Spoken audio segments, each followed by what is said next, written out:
Olá, sejam todos bem-vindos a esse programa chamado Ronda da Cidade. Tudo bem com vocês? Nosso objetivo continua sendo dar as informações que você precisa ouvir. Deixa eu falar com a minha produção. Produção, sejam todos bem-vindos. Vamos começar de novo uma segunda-feira muito legal e com muitas informações. Às vezes, não é aquela informação que você gostaria de ouvir. Atenção, senhores motoristas. O que eu tenho para mostrar agora revela que você vai ter que redobrar as atenções. Sabe aonde? Nas estradas. É que está chegando aí um novo aparelho, chamado de quê, produção? Etilômetro? Está chegando um aí que pode detectar a presença do álcool a uma certa distância. Não seria necessário, portanto, você dar aquela famosa soprada. Muitos chamam de baforada, mas enfim. Eu tenho imagens aí, produção. Se tiver, por favor, coloque no ar aí, para a gente começar bem essa segunda-feira com muitas informações. Eu só quero mostrar o aparelho. É esse aí, ó. Até o próximo mês, final de setembro, não é? Até final de setembro, esse novo etilômetro estará chegando, estará nas mãos das autoridades de segurança de trânsito. Sabe por quê? Porque havia a necessidade de não ficar insistindo com o motorista para ele produzir prova contra ele mesmo. E a lei diz que não pode. Não pode, você não deve produzir prova, não é que não pode, você não deve produzir prova contra você mesmo, você não precisa fazer isso.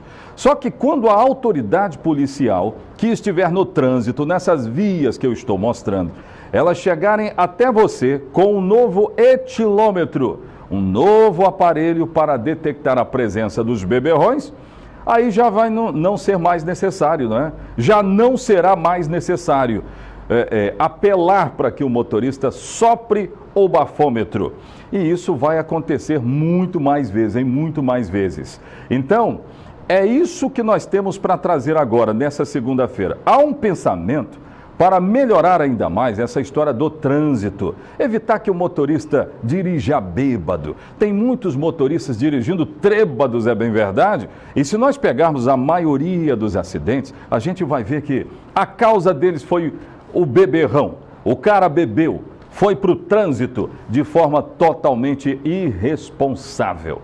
Foi de forma irresponsável. Então está chegando, final de setembro, esses novos aparelhos já vão estar à disposição. Tem que avisar para a galera aqui da TV Sim para tomarem cuidado agora, hein? Vai se divertir com a galera e tal. Tem que avisar aí pro povo aí, ó, que a gente precisa de vocês na segunda, na terça, né não? Você vai tomar cuidado, né? Então tá bom, tá certo. Estou conversando com a galera. E você que é motorista, fique ligado nessas informações que são importantíssimas. É assim que nós começamos, queridos. No rádio ou na TV, a notícia chega até você.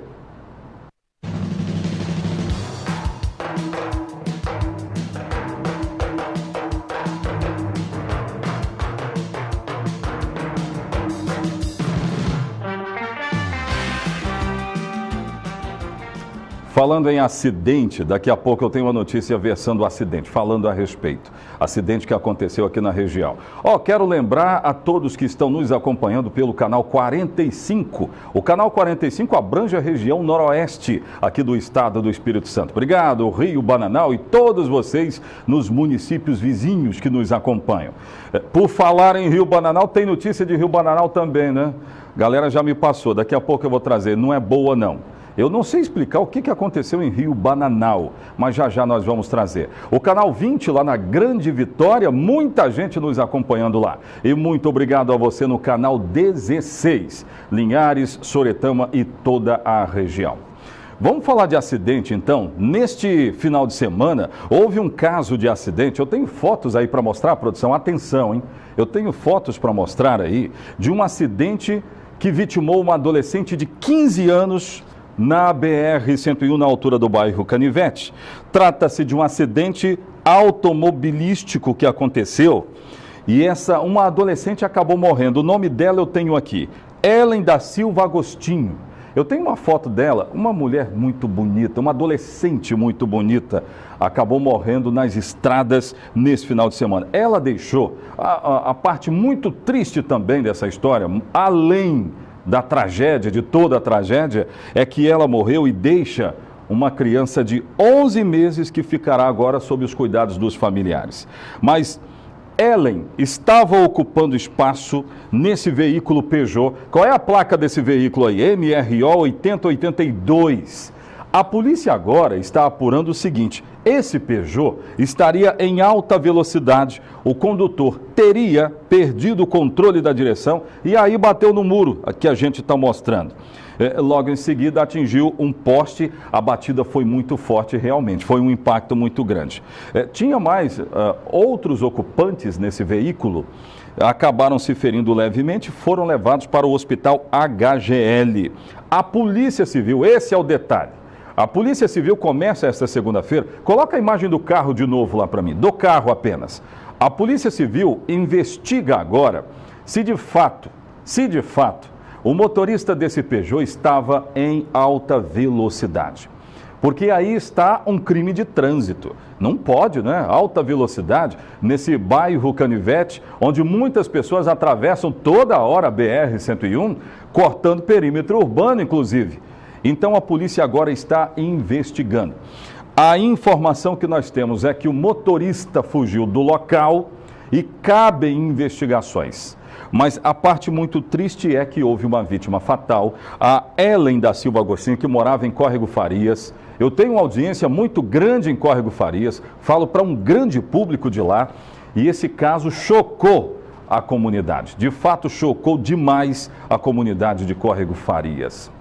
Uma outra notícia que está sendo ainda apurada pela Polícia Civil, tem inquérito que já foi finalizado, é o caso do primo que atirou contra o próprio primo e foi em Rio Bananal. Como é que foi essa história, hein? Eu tenho imagem da arma, produção, tenho imagem da arma deste caso, que eu não vou chamar nesse momento de crime, pelo menos com relação ao homicídio. Esta arma teria sido fator determinante numa tragédia que vitimou um primo que teria, né, sido atingido por uma pessoa da família, né, e agora o caso está sendo investigado. Segundo consta, este rapaz que nós estamos mostrando na nossa imagem, ele teria ido caçar com outras pessoas, amigos e até primo dele, não é? Tinha um primo na história que estava com esta arma. O nome dele é Geinif Afonso Matede, de 26 anos. Aí, num dado momento, segundo a polícia, o Geinif estava abaixado quando de repente avistaram um animal. O primo que estava com a arma que eu acabei de mostrar, ele foi fazer um movimento e a arma disparou. Disparou exatamente neste rapaz, Geinif Afonso Matede, 26 anos. Ele foi socorrido, foi trazido aqui para o hospital HGL, mas não resistiu. É uma história trágica. Diante de tantas tragédias, coloca de novo a imagem dele. Diante de tantas tragédias da vítima, esse aí. Diante de tantas tragédias que a gente viu, essa foi mais uma. O delegado do caso já tomou o depoimento dos 3 que estavam ali. O primo que estava com a arma vai responder por posse ilegal de arma. Ele vai responder por posse ilegal de arma. Sabe por quê? Porque ele não tinha e foram caçar. Agora, não pelo homicídio, porque não tinha a intenção. Nós estamos falando de um homicídio culposo. É quando não há a intenção de matar. Agora, vamos combinar. Foi uma tragédia, mais uma. Em poucos dias eu coloco essa como também uma tragédia que chocou a comunidade de Rio Bananal. Gente, daqui a pouco de volta eu vou trazer outras informações. A gente vai girar pelo estado do Espírito Santo. É o programa Ronda da Cidade que está no ar.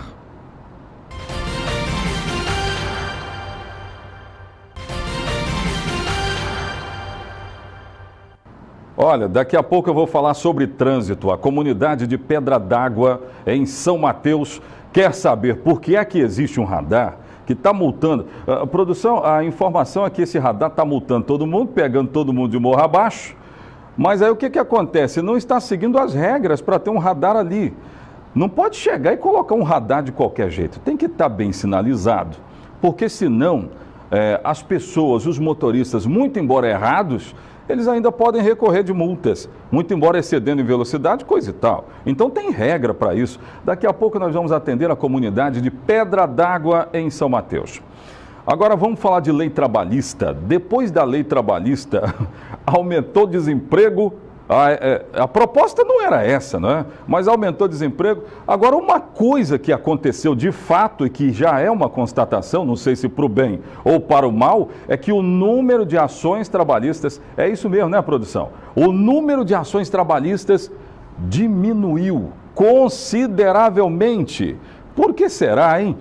Eu quero trazer essas informações. Põe no ar. O ministro corregedor-geral da Justiça do Trabalho, Lélio Bentes, percorreu o estado. A correição, uma espécie de auditoria, durou 3 dias e mostrou que o número de ações trabalhistas diminuiu, enquanto o de processos solucionados aumentou. Ao longo do ano de 2017, se percebendo uma queda no número de ações ajuizadas e o tribunal já vinha julgando um número maior de ações do que recebia. E essa tendência se acentuou muito. Nos primeiros meses de 2018, houve uma redução de quase 40% do número de novas ações ajuizadas e o tribunal, então, tem aproveitado esse momento para liquidar o seu estoque de processos antigos que não vinham sendo sentenciados. Então, do final de 2017 para junho de 2018, essa redução foi de mais de 5 mil processos, o estoque caiu de 25 mil para 20 mil, né? E isso projeta, num curto espaço de tempo, uma celeridade ainda maior na solução desses casos. Segundo o ministro corregedor-geral da Justiça do Trabalho, a redução de processos se deve à reforma trabalhista, só que, na opinião dele, uma redução artificial. A reforma trouxe um impacto em âmbito nacional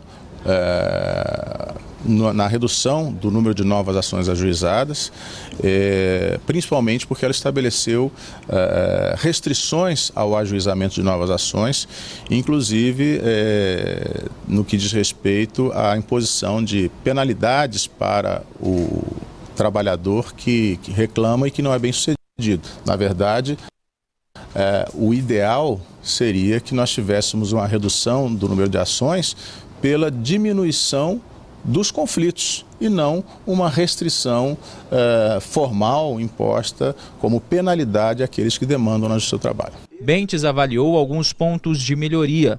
Um deles diz respeito ao tempo em que um processo leva até a primeira audiência. Em torno de 140 dias, né? E a média nacional é de 98 dias. Né? Com certeza, pouco de esforço por parte de magistrados e magistradas que já estão se dedicando a solucionar o seu estoque de processo, mas podem, com toda certeza, dar uma contribuição adicional no sentido de designar essas audiências para um período mais próximo e, com isso, atender de forma mais imediata aos anseios da população que depende da prestação jurisdicional para o reconhecimento do seu direito. Bom, bom para quem, né? Bom para quem? Diminuiu o número de processos trabalhistas e coisa e tal. Bom para quem eu não sei. Mas efeitos de uma reforma trabalhista que todos nós ainda estamos sentindo os efeitos dela. Vamos ver até onde vai dar isso. Olha, já tem uma informação aí, e me confirmem se for verdade, já aconteceu uma reunião envolvendo o governo do estado e o assunto discutido lá foi a construção de ferrovias. Eu também concordo que o estado do Espírito Santo precisa de ferrovias. E a construção de ferrovias aqui no nosso estado do Espírito Santo seria fundamental. Escoar a produção, entre outras benesses. Tenho aí as informações? Põe no ar.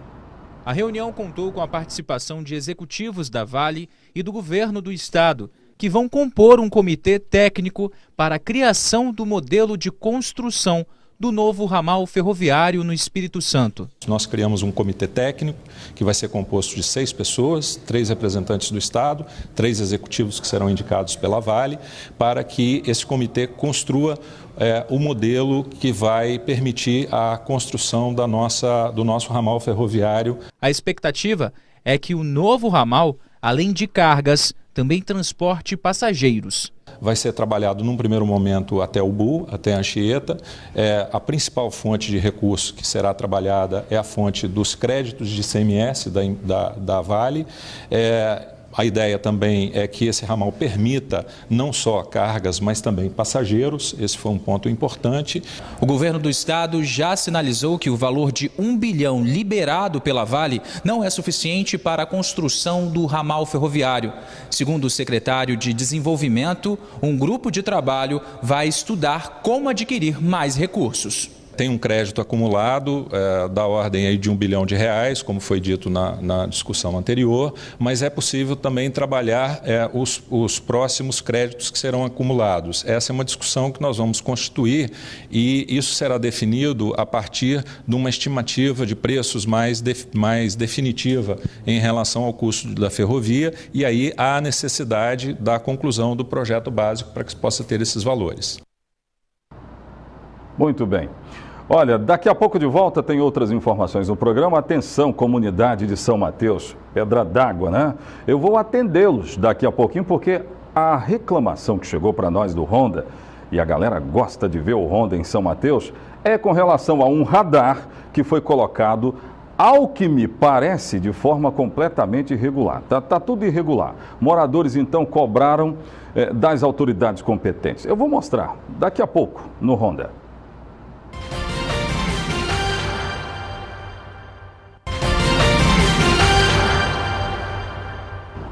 De volta, produção, coloca de novo imagem lá da arma e da vítima lá de Rio Bananal, no caso do primo, que estava caçando, né, com outro primo, e aí a arma disparou de forma acidental, essa arma aí que eu estou mostrando, e acabou matando o Genif Mateide, de 26 anos de idade.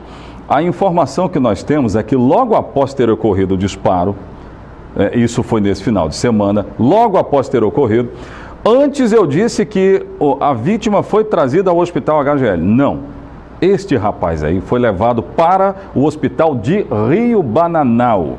Portanto, não foi trazido para cá. Foi atendido em Rio Bananal, não resistiu e acabou morrendo.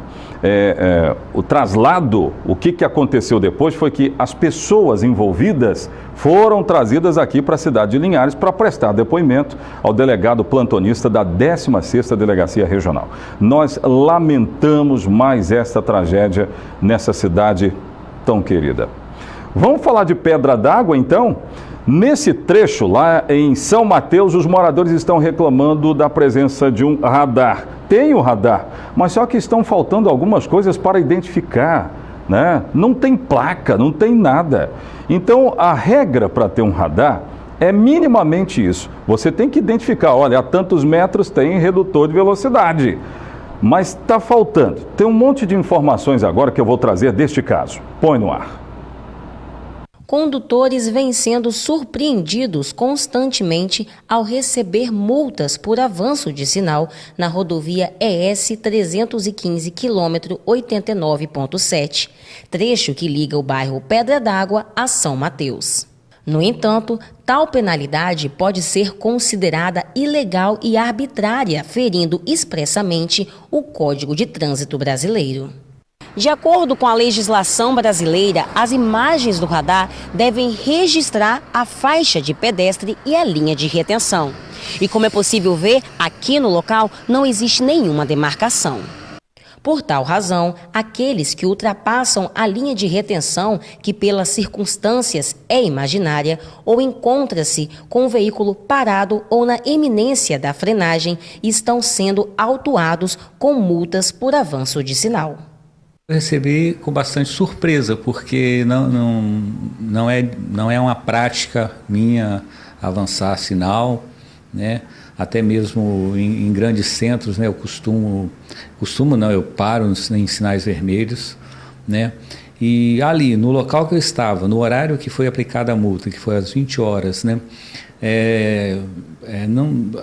As sinalizações do carro, como indica na foto que foi tirada pelo radar, tudo indica que eu estava parado e que não avancei o sinal. Então, como não é uma prática minha e como a foto do radar também me denunciou isso, eu fiquei surpreso. Falei, não, tem alguma coisa errada aí.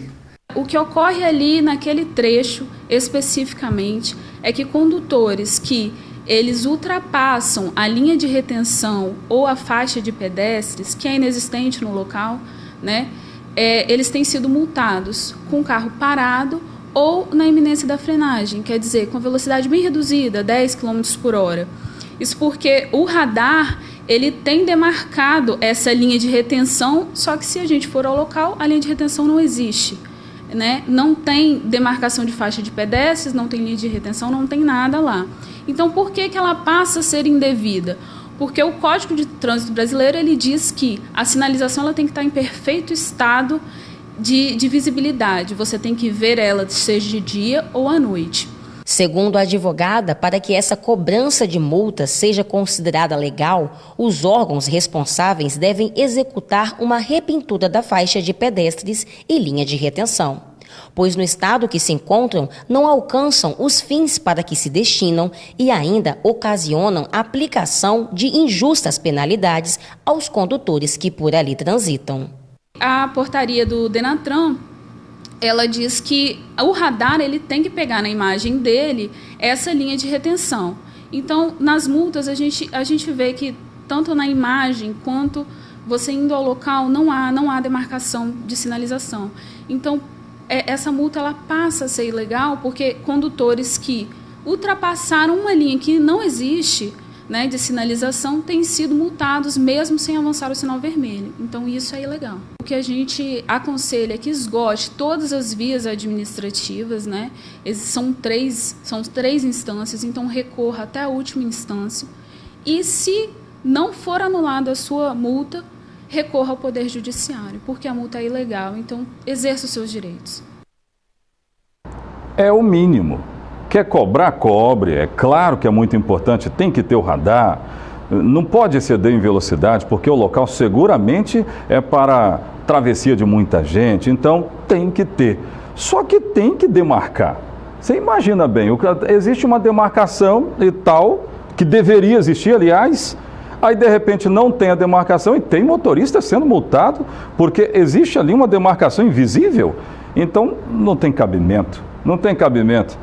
Tem que reaver isso e tem que recorrer dessas multas aí, porque elas se tornam irregulares sim. Gente, o Ronda fica por aqui, obrigado pelo carinho da sua audiência, nós voltaremos nesta terça-feira, eu estarei aqui esperando por você. Até lá, tchau, tchau.